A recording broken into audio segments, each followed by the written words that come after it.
Bonjour depuis Alep, je voulais juste faire cette petite vidéo, peut-être cette longue vidéo d'ailleurs, pour à la fois vous transmettre ce qui se passe ici depuis ces dernières semaines, ces derniers mois, et également faire cette vidéo pour lire la lettre que j'avais écrite au président. Certaines personnes m'ont dit que je ferais mieux de me taire parce que c'est dangereux, parce que je parle d'un sujet qui va beaucoup déranger ceux qui aujourd'hui sont candidats à l'élection présidentielle. D'ailleurs, pour ne citer que quelques-uns, Monsieur Macron, Monsieur Hamon, Monsieur Hollande ont eu mon courrier, mais je n'ai jamais eu de réponse. Je sais qu'ils l'ont lu, je sais qu'ils l'ont eu en tout cas, mais bon, écoutez, c'est comme ça. Si certains veulent me faire taire toujours en disant que bon voilà, c'est une patate chaude et que ce serait mieux que voilà, que je lance ce sujet plus tard ou que je le lance pas du tout. Beaucoup de gens soutiennent et continuent de soutenir le travail que je fais ici et ça, je vous en remercie. C'est modeste, mais c'est une goutte d'eau parmi d'autres gouttes d'eau. Je voulais donc faire cette vidéo pour parler de la lettre, lire la lettre, vous raconter aussi ce qui se passe ici, c'est-à-dire que les combats continuent en périphérie de la ville et tout autour ici. Derrière moi, où on avait l'habitude de recevoir beaucoup de roquettes, de mortiers, de bonbonnes de gaz, etc. On en a plus reçu depuis la libération, pas ici en tout cas. On a eu des attentats à la bombe, c'est-à-dire que les gens posaient des bombes sur les voitures. Hier encore, ils ont piégé des poubelles, donc beaucoup de gens sont morts. Et les mines surtout. C'est le plus grand problème, c'est que tout ce qui pouvait être piégé a été piégé. Les machines à laver, les murs, les entrées de porte, les escaliers, jusqu'à piéger des jouets. Bon. Vous me direz c'est la guerre, c'est comme ça, mais on soutient ces groupes. On soutient ces groupes et aujourd'hui j'ai fait cette démarche, je veux dire, de, de rédiger cette lettre au président de la République parce que les élections présidentielles doivent décider de personnalités politiques qui nous représentent et qui représentent notre politique internationale. Je veux dire que on a participé au meurtre des Syriens et on continue à participer aujourd'hui à l'embargo sur le pays tout entier qui ne condamne pas le gouvernement mais qui condamne les gens qui sont obligés de s'échapper du pays. Et ça me fait rire quand je vois beaucoup de politiques à travers le monde qui disent bienvenue aux réfugiés alors que c'est eux qui financent les groupes terroristes qui les font partir. Je veux dire que oui, il y a les bombardements, il y a plein de choses. Mais la réalité, c'est pas les bombardements qu'ils fuient. Les gens, ils ont accepté de mourir ici. Il n'y a pas de problème avec ça. La seule chose qu'ils veulent pas, c'est perdre une jambe ou être défiguré. Mais ce que les gens n'arrivent pas à supporter ici, c'est la crise économique. C'est le fait que la devise syrienne n'ait plus de valeur, le fait que tout repose sur le dollar, le fait que les gens n'aient pas d'emploi, n'aient pas de travail, n'aient pas d'argent, que certaines familles ne puissent pas payer à manger pour leurs enfants. Donc évidemment, ils ont des visas gratuits, etc. Comment refuser un Eldorado? Et puis après, au bout d'un moment, il y a l'effet domino, c'est-à-dire qu'une bonne partie de votre famille, elle est partie. Donc au bout d'un moment, vous voulez partir. Bon. Ce sont simplement des mots pour essayer de transmettre ce que les gens vivent ici. Et voilà, si certaines personnes continuent à vouloir que j'arrête de faire ce que je fais, d'ailleurs, j'avais reçu un courrier du Quai d'Orsay, un courrier de la cellule de crise qui m'avait écrit qu'ils avaient été informés de ma présence à Alep pour le compte de l'association We Are Super Heroes. Et attention à la sémantique, elle est très intéressante, que ma présence ici était, attention, formellement déconseillée. Voilà. Bon, je comprends que mon pays essaie de me protéger, mais bon. Par ailleurs, l'ambassade de France en Syrie est fermée depuis le 6 mars 2012 et il m'informe que nous ne serions pas en mesure de vous venir en aide en cas d'accident. Bon, ça c'est une chose. Par contre, il y a la suite qui dit que, en vertu de la loi Kouchner, si par malheur on devait venir m'aider, eh bien je devrais être redevable de l'État français de tous les frais qui seraient engagés pour venir à mon secours. D'ailleurs, ce que l'on me dit du coup, c'est que à la suite de l'activité que je mène sur le pays ici en Syrie, ce que l'on me conseille, c'est de cesser de m'exposer dans les médias et sur Internet et de quitter immédiatement le pays pour, je cite, ne pas exposer inutilement ma vie et ma liberté. Inutilement. Alors par contre, on soutient des groupes armés ici, on soutient des associations françaises qui soutiennent uniquement des zones terroristes, qui soutiennent des groupes armés. Par contre, moi en tant que Français, eh bien malheureusement on ne pourra pas venir en aide. Si on me vient en aide, je devrais rembourser. Et en plus, ma présence est considérée comme inutile. D'ailleurs, je suis invité à cesser de m'exposer dans les médias et sur Internet. En gros, à quoi? À me la fermer? Je suis conscient de la situation de mon pays. Je veux dire que je suis pas un activiste idiot qui conteste tout ce que mon gouvernement fait. Je sais que notre pays et nos politiques, notre économie, notre situation actuelle, elle est basée sur le sang, elle a été basée sur la guerre, elle a été basée sur la conquête, sur la construction, sur la destruction. Je sais tout ça. Malheureusement, je vis ici en Syrie. J'aide des Syriens qui vivent cette situation. Donc je me lève contre cette situation parce que cette situation, si aujourd'hui elle est profitable à notre pays, elle n'est pas profitable aux gens que j'essaie d'aider ici. Et au pays syrien, elle n'est pas profitable à notre propre pays puisqu'on soutient des groupes armés qui tuent déjà les citoyens français. Je voulais donc lire la lettre que j'ai écrite au président. Je suis navré pour cette vidéo qui sera longue, mais je sais que certaines personnes m'ont dit qu'elle était peut-être un petit peu longue d'1 ou 2 pages, mais j'ai souhaité la faire de 4 pages, ce qui n'est pas grand-chose pour raconter un an d'histoire, d'expérience, de témoignages. J'ai souhaité la faire un tout petit peu plus longue pour témoigner de points vraiment essentiels sur la situation ici à Alep. Voilà. Donc qui aura la patience de la lire par lui-même pourra la lire en ligne ou simplement l'écouter telle que je l'ai écrite, modestement. Je veux dire encore une fois que j'ai pas la prétention de vous dire quoi penser, ni quoi croire, ni voilà. Mais c'est mon témoignage, je le fais avec les risques que ça engage. J'ai subi depuis que je suis ici des menaces, des attaques. Je me bats tous les jours pour aider les gens comme je peux. Et il est où mon pays? Il est où l'État français? Il est où l'Europe qui parle d'aider les Syriens, qui parle d'aider les gens? Il n'y a pas... Bref. Depuis Alep, lettre ouverte à François Hollande, président de la République française. Monsieur le Président, je remets en question les valeurs avec lesquelles j'ai grandi, les valeurs d'un pays que j'aime, mon pays, la France. Je m'adresse à vous en tant que citoyen français arrivé sans idée préconçue en territoire syrien, vivant à Alep Ouest, redevenu Alep Est, Alep tout entière, et ce en qualité d'humanitaire politiquement neutre depuis environ 1 an. L'exercice est difficile, non seulement parce que je suis le seul Français à vivre ici à Alep, ce qui me place en ligne de mire avec un témoignage à contre-courant, mais aussi de par la difficulté de témoigner de ce que nous avons vécu ici qui défiait parfois l'horreur. Je suis témoin d'un massacre et d'une situation humanitaire catastrophique dont nous sommes les acteurs et en partie les commanditaires en soutenant le terrorisme. Je vous dédie ce message ainsi qu'à toute personne susceptible de prendre des décisions qui fassent de la paix de la population civile une priorité. Tous les jours, j'ai dû affronter la mort comme tout à chacun dans cette ville. Et la mission que je me suis donnée m'a amené à visiter des familles qui résidaient au plus près de ceux que nous décrivons comme des opposants depuis le début du conflit. Personnellement, je n'ai pu observer que des drapeaux noirs, photos à l'appui, sur toutes les lignes de front, signe de ralliement des groupes que nous combattons depuis de nombreuses années en France. La population est aujourd'hui unie, non pour combattre le gouvernement, mais pour combattre les groupes terroristes, quels que soient les titres que nous pouvons leur donner, pour modérer leurs actions et leurs raisons d'être. Ces groupes armés se font appeler Al-Jaysh al-Khair, donc l'armée syrienne libre, Jabhat al-Nusra, aussi appelé Fatah al-Sham, qui est une des branches majeures d'Al-Qaïda ici, Jaysh al-Islam, Harakat Nour al-Din al-Zinki, Brukat Sultan al-Murad. Certes, il existe une opposition antigouvernementale, comme c'est le cas pour tout gouvernement, une opposition plus ou moins pacifique, mais elle est réellement minoritaire. Depuis le début et jusqu'à aujourd'hui, la quasi-totalité des forces sur place qui continuent de bombarder Alep sont celles des combattants armés appartenant à des groupes prêts à tout. J'utilise le terme terroriste, car il n'y a pas de rebelles à Alep, tout du moins rien qui permette de les considérer comme tels.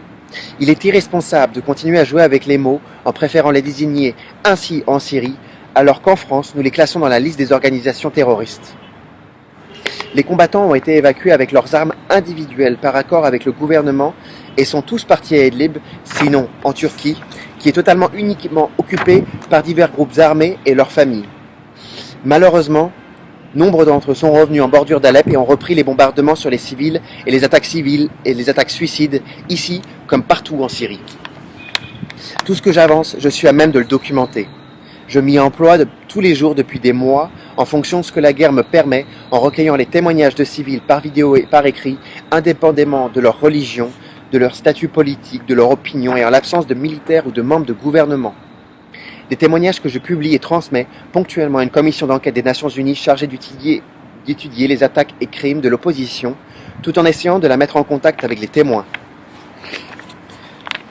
On a focalisé l'attention de l'opinion publique sur les bombardements de zones minoritairement opposantes mais majoritairement djihadistes où mouraient tous les jours des civils, sans jamais préciser que la majorité des civils de l'est d'Alep ne pouvaient s'échapper car retenus par les groupes armés. C'est en empruntant les récents couloirs humanitaires organisés par les Russes et les Syriens, c'était avant la libération, couloirs indiqués 1 à 2 jours plus tôt, avec précision des heures d'ouverture, par un envoi groupé de messages téléphoniques à tous les propriétaires de mobiles sur les réseaux syriens MTL, Syriatel, dont le mien, que de nombreux civils ont été abattus pour avoir essayé de s'échapper par des groupes armés qui le leur interdisaient. J'ai d'ailleurs récemment publié un certain nombre de témoignages de gens de Alep Est. Heureusement que plusieurs milliers de civils ont réussi à fuir en dehors de ces couloirs, parfois via des zones minées. Rares sont les médias qui ont précisé que ces civils étaient des boucliers humains, ce que les témoignages confirment. Ils ont souvent préféré les décrire comme pris entre les feux d'un combat opposant des combattants révolutionnaires à leur gouvernement, lequel gouvernement défendait son peuple contre des terroristes dont la majorité sont des mercenaires étrangers entrés en Syrie, puissamment armés, fanatiques pour qui la vie des humains a réellement peu d'importance. Pour ne parler que d'Alep, venu envahir les périphéries et le centre-ville, bombardant au quotidien la population de l'Ouest, s'octroyant le droit d'assassiner les civils à l'Est pour un oui, pour un non. Désolé, j'ai du mal à articuler, il fait froid. Les groupes armés présents sur le terrain n'ont jamais témoigné de leur prétendue modération envers la population. J'ai constaté par moi-même qu'ils déposaient d'armes et de munitions provenant de plusieurs pays, nombre de ces munitions étant de fabrication française, américaine, anglaise, saoudienne, etc. Des armes utilisées quotidiennement contre la population civile de l'Est et de l'Ouest, que ce soit par des groupes reconnus terroristes ou que ce soit par des groupes rangés sous la bannière de la prétendue armée libre, en majorité constituée de djihadistes que nous essayons de faire passer pour des combattants de la liberté. Ils tiraient sur Alep Ouest, depuis les zones les plus peuplées de Alep Est, parfois depuis les hôpitaux pour limiter les tirs retour. Il n'empêche que des combats s'enclenchaient entre les djihadistes et l'armée syrienne.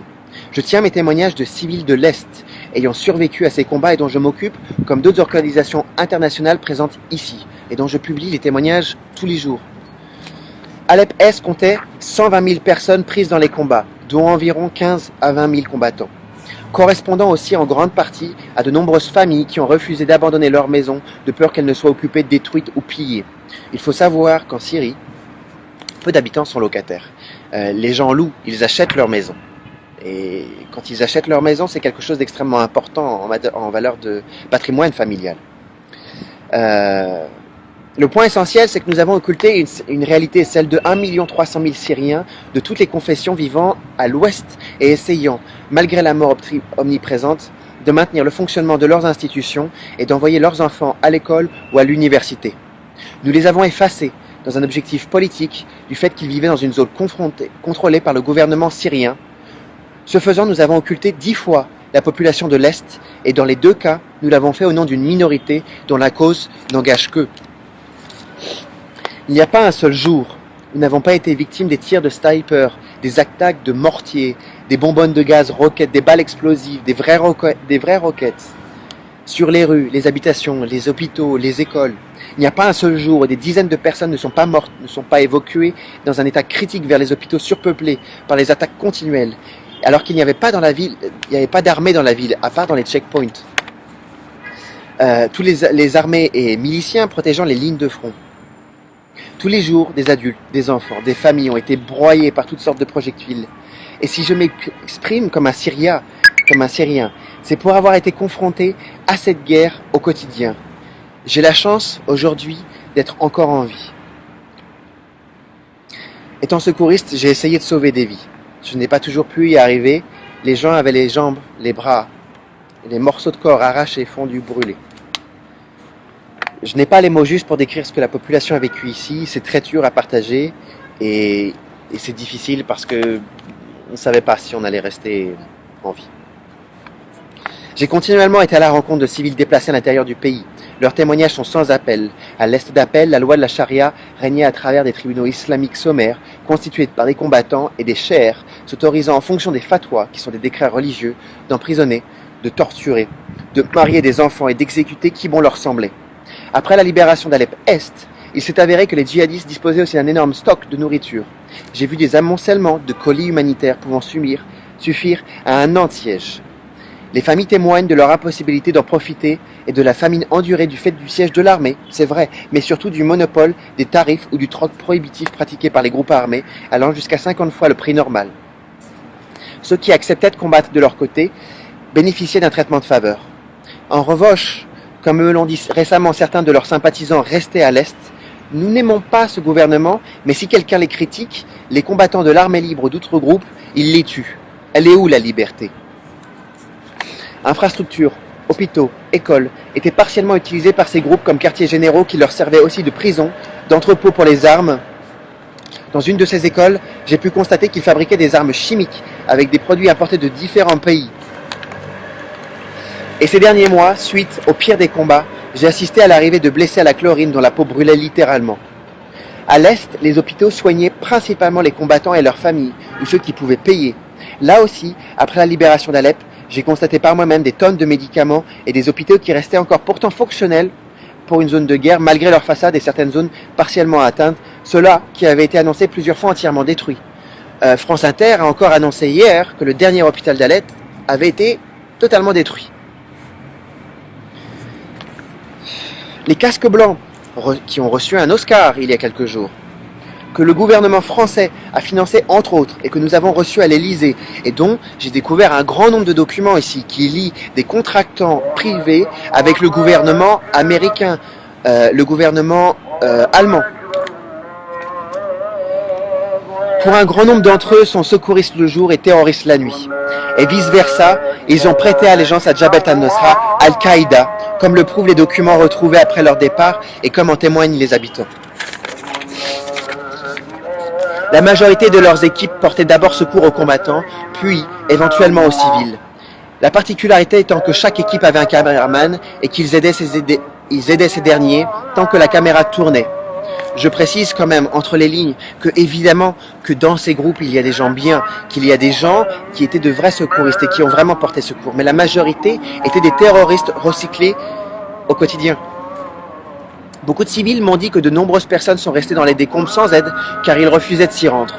D'autres m'ont affirmé qu'ils mettaient en scène des attaques, de faux bombardements avec de faux blessés et de fausses interventions.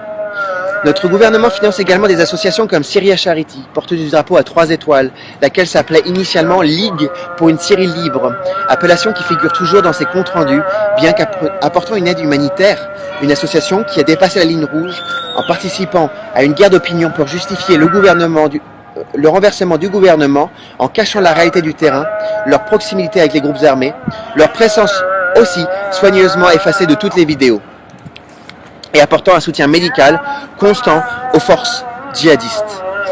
Par rapport à Syria Charity, auquel tout le monde participe aujourd'hui, il faut comprendre qu'il n'aide que des gens dans des zones rebelles.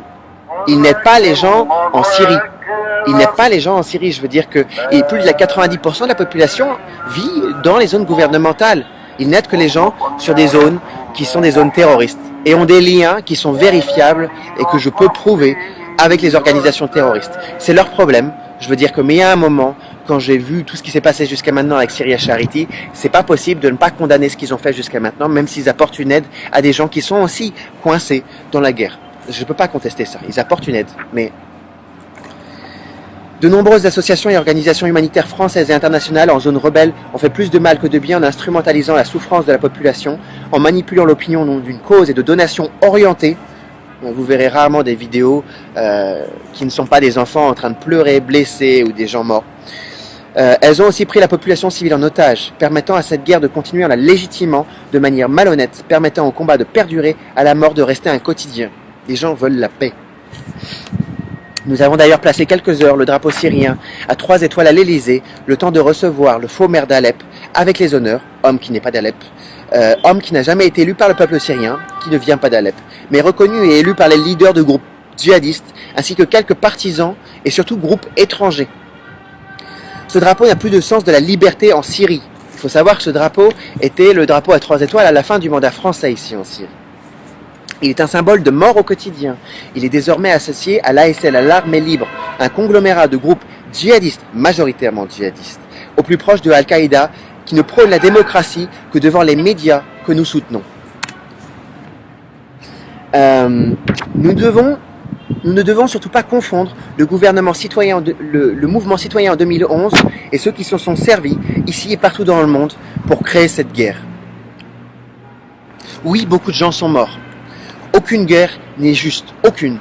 Je ne suis pas là pour nier ou défendre la violence extrême des bombardements sur Alep-Est pour permettre non pas sa chute, mais sa libération. C'est une réalité. Beaucoup de gens sont morts. Je veux dire qu'on ne peut pas ne pas remettre en question la manière dont les choses ont été faites. Évidemment, il y a des erreurs, il y a des fautes, il y a des crimes qui existent aussi. Mais il y a une réalité sur le terrain, je ne dirais pas qui justifie ce qui s'est passé, mais qui explique. Et il vous suffit d'écouter les témoignages des gens que je rencontre au quotidien, dont je publie des vidéos non montées, juste leurs témoignages. Et c'est eux qui parlent, c'est leur histoire, c'est eux qui le racontent. Pourtant, c'est eux qui étaient sur les bombes. Une autre réalité est que, mis à part des enfants blessés, des bombes ou des cris, nous avons effacé la présence des groupes armés, mais surtout effacé les civils, la vie. Nous les avons privés de voix, laissant les gens déduire de la situation à partir de leurs propres émotions face à une situation continuellement illustrée de manière catastrophique, utilisant le plus souvent des enfants. Comment remettre en question ce qui se passe ici, quelles que soient les preuves, les arguments proposés, quand on vous montre une situation où on vous fait croire que toute la Syrie est à feu et à sang de manière unilatérale à cause de son gouvernement. Que tout ce qui se passe ici et qui ne correspond pas à cette image est de la propagande. Que la priorité est d'imposer des no-fly zones, lesquelles, grâce à Dieu, ne sont jamais arrivées. Oui, elles auraient pérennisé le conflit, augmenté le nombre de morts et auraient permis aux terroristes de prendre Alep au lieu de la libérer de la guerre et de la mort. Les gens qui se sont échappés de l'est d'Alep ont vécu l'enfer, mais vivent leur arrivée ici comme une libération pour la majorité d'entre eux. Non une déportation, puisque la plupart sont retournés chez eux maintenant. Personne n'a souligné que près de 85% des civils qui étaient à Alep-Est sont venus se réfugier librement du côté de Ouest Alep, côté gouvernemental, c'est-à-dire la partie qui les bombardait, alors que des bus étaient affrétés pour Idlib, emmenant combattants et civils volontaires librement hors des zones gouvernementales. C'est une réalité, les gens ils sont venus ici.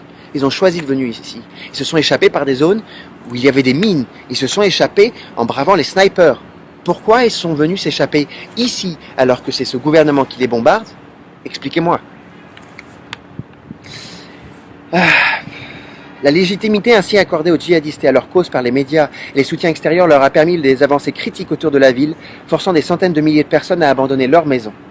Je me souviens que pendant des semaines entières, nous dormions habillés, les sacs prêts à côté du lit. Les terroristes et combats étaient tellement proches que parfois les balles traversaient la rue et que plus ils avançaient, plus leur position avançait, plus je pouvais les entendre hurler Allahu Akbar avant et après le tir de chaque portier sur la ville.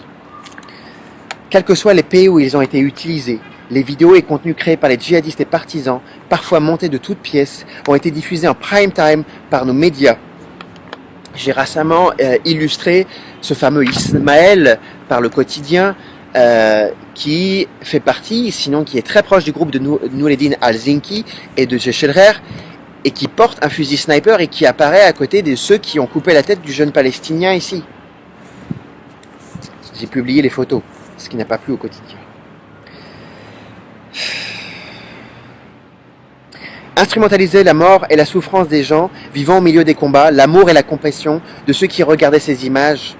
Comme les terroristes, nous avons vendu tellement de peur que personne ne s'est rendu compte que ces contenus avaient une visée et étaient créés en conséquence, sans jamais donner une voix aux civils concernés.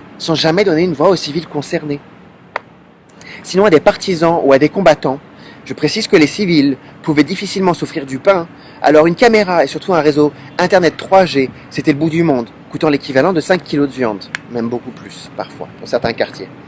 À défaut d'avoir le nombre de combattants pour détruire le gouvernement, nous avons complété notre impact sur le conflit en jouant sur les sentiments pour influencer l'opinion publique et son consentement tacite dans ce conflit. Du côté ouest, documenté en temps réel, la situation n'a jamais été un réflexe pour quiconque car c'était trop dangereux. Je l'ai fait. Au quotidien, je l'ai fait même depuis ce toit où c'était difficile, c'était dangereux, mais c'était la seule manière pour moi, quand je vous parle de la guerre, quand je vous parle de ce que vivent les gens, de ce que l'on vit tous les jours, de vous montrer la guerre. Il faut que je vous montre la guerre pour que vous compreniez. Sinon, ça n'a pas de sens. Faire un live Facebook ou publier un reportage montrant les lieux des attaques leur permettait de préciser, réajuster leurs tirs et de viser les zones denses. Dans un double discours et sur leur propre chaîne de télévision ici en Syrie, l'armée syrienne libre, d'un côté, parlait de soi-disant venir libérer la population, et d'un autre côté, ils présentaient ces attaques comme des punitions, nous, infidèles, vivant du côté de Bachar al-Assad. Dernière page, je vous rassure. Cette chaîne de télévision est accessible par n'importe qui ici. Je me souviens encore, à l'époque, quand je suis arrivé en Syrie, ils appelaient à l'unité de tous les groupes djihadistes sous l'armée libre. Tous les groupes djihadistes. Et ça, sur la chaîne officielle de l'armée libre. Ils appelaient même à l'unité avec Daesh. Ils ont réussi à le faire récemment, grâce au cessez-le-feu, grâce au pourparlers avec Genève et Astana. Qu'est-ce qui va arriver par la suite, je ne sais pas. À la libération, les reportages des Russes, comme les témoignages des Syriens sous l'occupation des groupes armés, ont été immédiatement qualifiés de propagande, de sorte à décrédibiliser tout ce qui pourrait émerger de la Syrie elle-même, de ceux qui vivent ou sont sur le terrain. Cette année passée a été réellement celle de la désinformation. Un combat pour la liberté du peuple syrien. Nous utilisons ce mot fourre-tout sans jamais l'avoir argumenté ni justifié. Et c'est faux. La liberté, elle est là. Quelle liberté? Quel peuple syrien? Détruire le gouvernement, étouffer le pays sous les sanctions pour y apporter quoi? Notre bon savoir-faire démocratique? Les Français ont-ils posé la question de savoir quel serait le programme de l'après? Non. La liberté, point. Facile, le programme politique et social de ces groupes terroristes est en opposition avec la liberté, la démocratie, nos valeurs ou celles de la majorité des pays du monde. C'est au nom de nos intérêts, non au nom de notre liberté et de leur liberté, que nous instrumentalisons ces groupes qui appellent à la création d'un État islamique, d'un califat en Syrie. Ne demandez pas ce qu'ils comptent offrir au peuple syrien, demandez-leur ce qu'ils comptent leur prendre, leur enlever, leur imposer. Tous les civils que je rencontre au quotidien refusent d'imaginer cette opinion un seul instant, cette option un seul instant. Ceux qui l'ont vécu essayent de l'oublier. Monsieur le Président, nous avons, comme de nombreux pays, une très grande responsabilité dans cette guerre que nous avons essayé de porter à son terme, terme sous-entendant le renversement du gouvernement syrien à tout prix. Ces dernières années, nous avons, aux côtés de nombreux pays, participé à la destruction de la Syrie, un pays en grande partie francophone et dont le peuple aime la France. Nombreux sont ceux qui parlent français. Croyez-moi, j'enseigne à l'école. J'ai presque 150 gamins tous les jours au-delà de mes projets. Et une grande majorité d'entre eux, plus de 50%, parlent français et aiment la France. Et ils sont capables de différencier les actions du gouvernement et les Français. Aussi imparfait soit son gouvernement, et quelles que soient ses erreurs, et les nôtres au fil du temps, quel que soit le gouvernement, nous soutenons actuellement l'instauration d'une dictature, une vraie dictature dans un pays où une vraie opposition existe, c'est vrai, tandis que les groupes armés ne sont motivés que par le sectarisme, la frustration, la rancœur et la haine. Nous servir de ces groupes pour concrétiser des objectifs géopolitiques ou économiques n'a rien de démocratique, au contraire. Nous condamnons les Syriens. Ayant parcouru le pays, j'ai pu constater que malgré certaines critiques et quoi que l'on dise, la très grande majorité des Syriens soutiennent honnêtement et sincèrement leur gouvernement et soutiennent celui qu'ils appellent leur président et non pas un dictateur, Bachar al-Assad. Et je sais que ce que je dis peut surprendre. Et au bout de 5 ans de propagande anti-gouvernement syrien, je sais que ça peut surprendre, mais venez ici, venez en Syrie, venez demander aux Syriens, je veux dire dans la majorité du pays, pas dans les micro-zones qui sont tenues majoritairement par des opposants, des vrais opposants. Je veux dire, ces opposants, ils existent, je ne conteste pas. Il y a des opposants pacifiques, mais la très grande majorité sont des opposants armés et pas des opposants pour la liberté, mais des opposants djihadistes.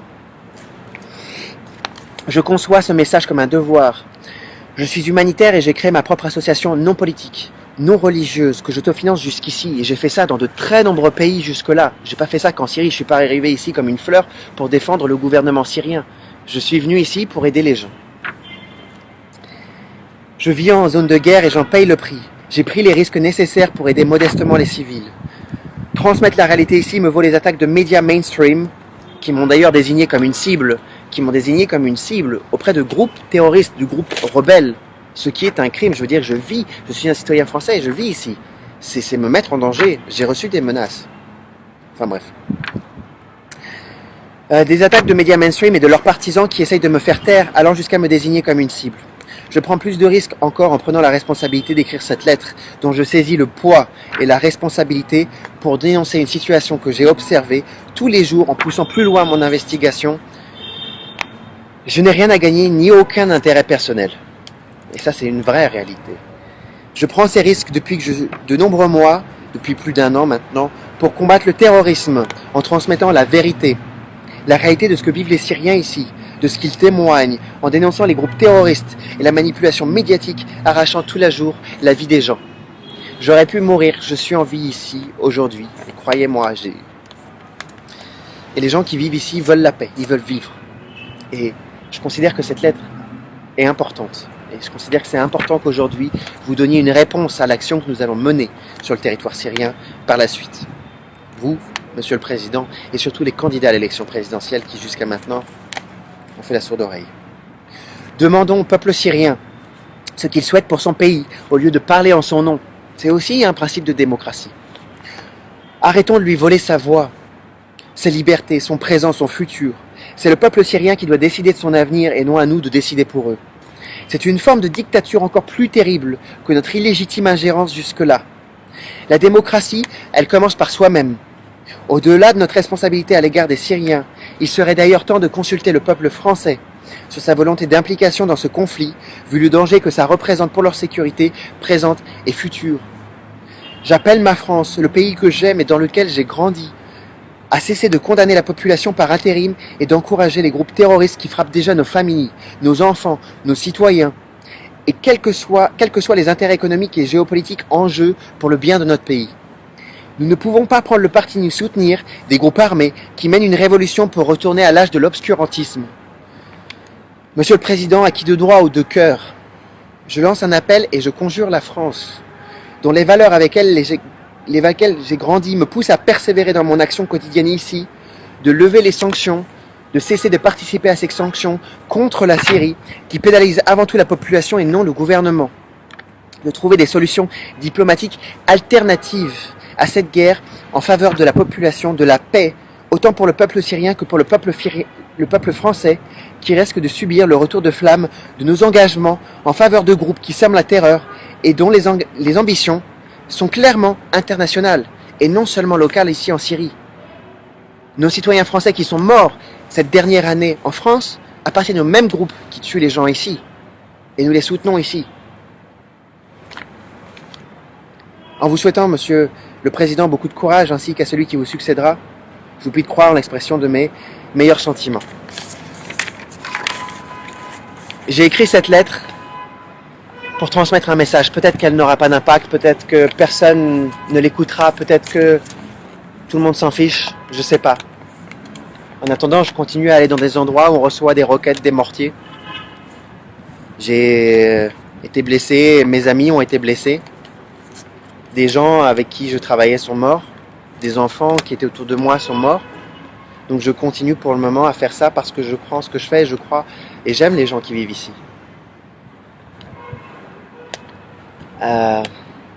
Cette guerre n'a plus aucun sens. Je veux dire qu'il y a un moment aujourd'hui, il va falloir penser à l'alternative. Pas pour la politique, etc. Je parle vraiment en termes d'humains. Les gens qui vivent ici, qui sont coincés dehors ou qui sont coincés en zone rebelle, parce que beaucoup d'entre eux sont coincés en zone rebelle, et particulièrement les jeunes et les enfants. Il faut trouver un moyen aujourd'hui, des solutions alternatives pour que la paix soit notre priorité. Les médias jusqu'à maintenant ont pérennisé le mensonge et la mort.